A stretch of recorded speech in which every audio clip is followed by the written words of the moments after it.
Kumusta mga kaboxing? This is Boy Kalawang TV.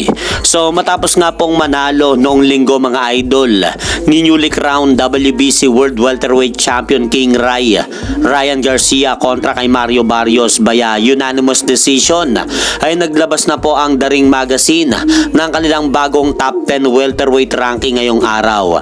At dahil po sa panalo na yan ni Ryan Garcia mga idol kay Mario Barrios noong linggo sa T-Mobile Arena, Las Vegas, Nevada, ay nakapasok na po siya sa top 10 welterweight ranking. At hindi lang po basta-basta nakapasok ang pangalan ni Ryan Garcia sa latest top 10 welterweight ranking ng The Ring Magazine, dahil inilagay nga po ang pangalan ni King Ryan Garcia sa ika-4 na spot sa 10 pinakamagagaling na boksingero sa welterweight division, dahil mas naangatan pa niya ang dating tumalo sa kanya noong nakaraang taon na si WBA World Welterweight Champion Rolando Rolly Romero na nasa ika-5 pwesto. Kaya ganun po katindi itong si King Ray mga idol, habang nasa number 1 spot naman po itong si WBO World Welterweight Champion Devin The Dream Haney.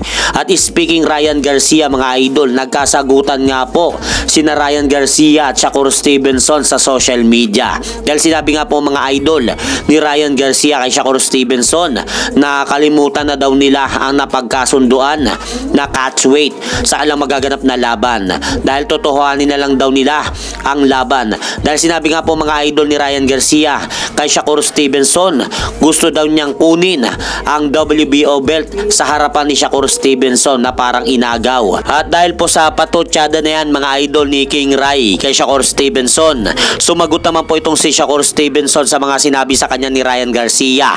Anya, sinabi ni Shakur Stevenson na ginaya lang daw ni Ryan Garcia ang mga pananalita niya, at sinabi nito na sa timbang ng 140 sila maglaban.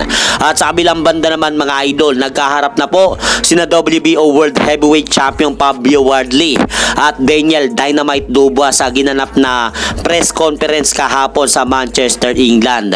At magaganap po ang laban nila sa May 9 sa Manchester, England, dahil dedepensahan po ni Fabio Wardley mga idol ang kanyang hawak na WBO World Heavyweight belt laban dito kay Daniel Dubois. Hanggang dito na lang po muna ang aking update sa mga ganapan sa mundo ng boxing. At syempre mga idol, huwag nyo rin pong kalimutan, pakisuportahan nyo naman po muna ang ating munting channel. Maraming salamat po.